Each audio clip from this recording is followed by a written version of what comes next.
Fala galera, bom dia, boa tarde, boa noite, boa madrugada. Meu nome é Sidney Martins, professor de língua portuguesa aqui do LAC Concursos, o maior site de videoaulas do Brasil. Meu companheiro, se liga só, hoje o nosso assunto é extremamente importante. Se você é acostumado a fazer as provas de concursos públicos, já deve ter reparado que um assunto é sempre recorrente, que é o assunto pontuação. Agora, algumas coisas precisam ficar claras para que essa aula possa transcorrer normalmente. E aí eu vou trabalhar alguns aspectos com você já no iniciozinho para que você não tenha problema. Você não precisa ficar extremamente preocupado em relação à pontuação. Eu sei que é o calcanhar de Aquiles de muitos e muitos candidatos, mas não precisa, porque você já tem uma pequena noção de sintaxe. E se você já tem uma pequena noção de sintaxe, com certeza você vai se dar bem no registro de pontuação, tranquilo? Então, ó, vamos parar de enrolação e vem logo aqui, ó. Vamos entender esse iniciozinho. Quando a gente fala de pontuação, na época da escola, nós aprendemos que a pontuação é uma pausa. Só que não é bem assim que a banda toca. Na verdade, eu tenho a fala e eu tenho a escrita. Então aqui, ó, fala. O que é essa pontuação na escrita? É uma tentativa de expor pausas e mudanças de entonação, que são típicas da fala. Então, na fala, como eu não tenho pontuação, ninguém coloca ponto, ninguém coloca vírgula, ninguém coloca uma interrogação na hora que está falando. Isso é um registro da escrita. E aí, na fala, o que eu vou fazer para conseguir ser entendido, para diferenciar um discurso do outro? Aí sim, na fala, eu faço as famosas pausas e entonações. Aí a escrita, para tentar se aproximar da fala, também trabalha isso. Só que no final das contas é um processo gramatical essas questões de pontuação. Só que vem aqui comigo. Na hora da fala, quando eu digo eles fecharam a porta, eles fecharam a porta, ou eles fecharam a porta, olha só, se eu não tiver uma pontuação na escrita, como é que vai ficar a mesma coisa? Na fala, eles fecharam a porta. Eles fecharam a porta. Eles fecharam a porta? Parece ser a mesma coisa, mas num discurso você consegue perceber a diferença dessas pausas, dessas entonações. Então aqui, ó, eles fecharam a porta com o ponto, que geralmente no dia a dia nós chamamos de ponto final, mas que na verdade se chama ponto.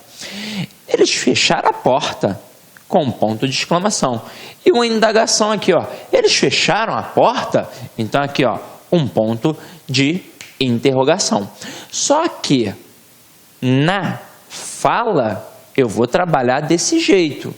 Na escrita, a escrita nesses processos acaba sendo até mais precisa, porque a gente vai trabalhar em cima do regimento sintático. Então se liga só, nos concursos, o que eles vão trabalhar frequentemente? Vão trabalhar isso daqui?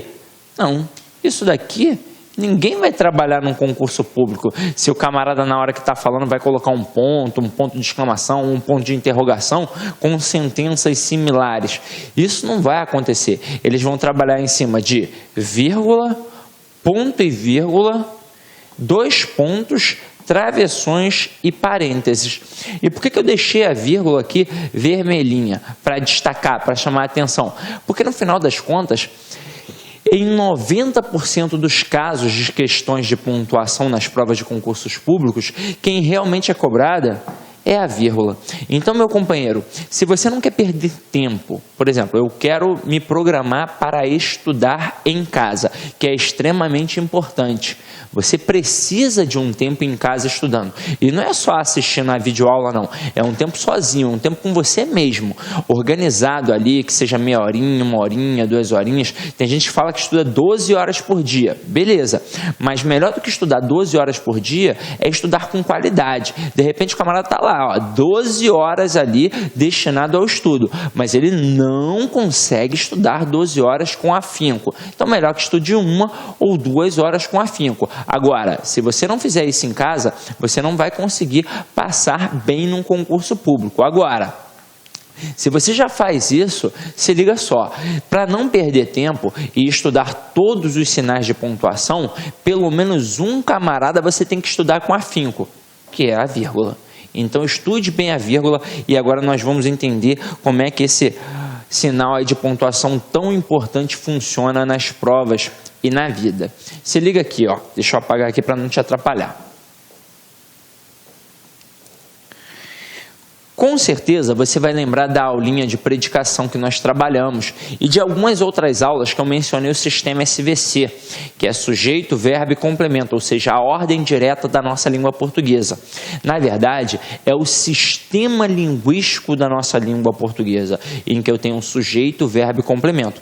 Eu posso até ter inversões nesse processo, mas o natural é a ordem direta, em que primeiro vem o sujeito, depois vem o verbo e depois vem o complemento. E por que que isso é uma ordem natural? Porque quando nós começamos a falar, estávamos naquele processo de aquisição da linguagem, nós mesmos, enquanto crianças, produzíamos sujeito, verbo e complemento, para facilitar a compreensão.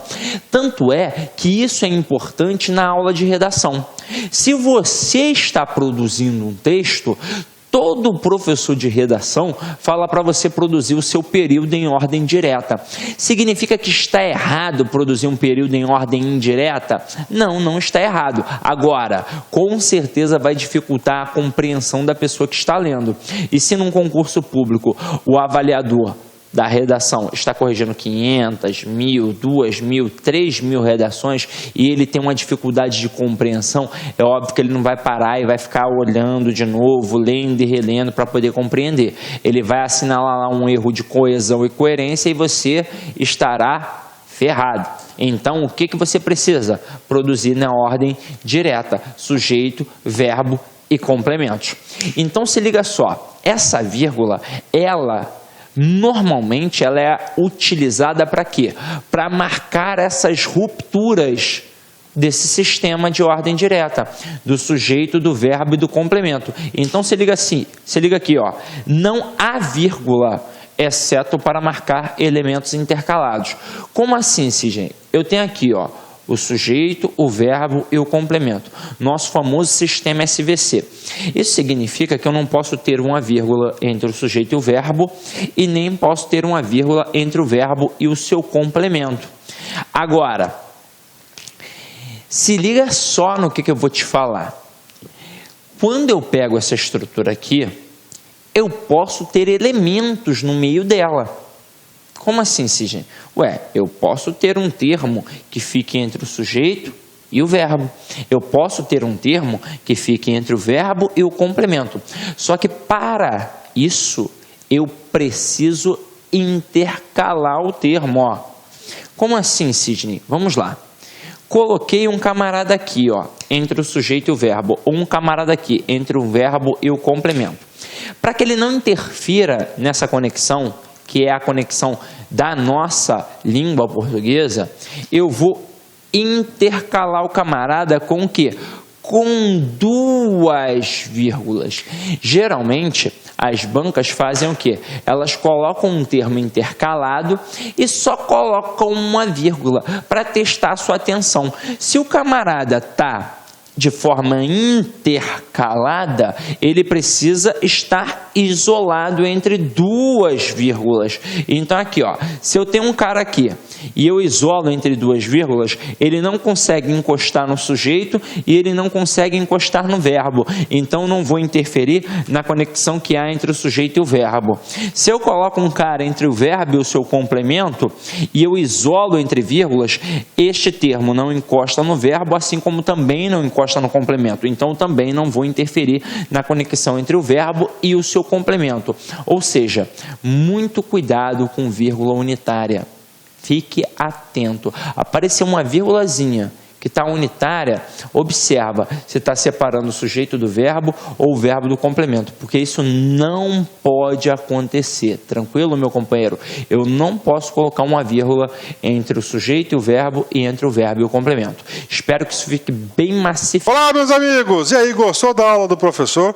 Quer continuar assistindo essa videoaula? Aliás, você quer fazer nosso curso aí super competitivo do Instituto Federal do Piauí 2016? Então acesse lá o concurso que você vai assistir o restinho dessa aula aí e vai assistir mais 109 aulas que nós temos separadas para vocês que vão fazer esse concurso. Aulas que eu tenho absoluta certeza que irá deixá-los bastante competitivos. Tá certo, meus amigos? Então espero vocês aqui no LAC. Forte abraço, tchau, tchau.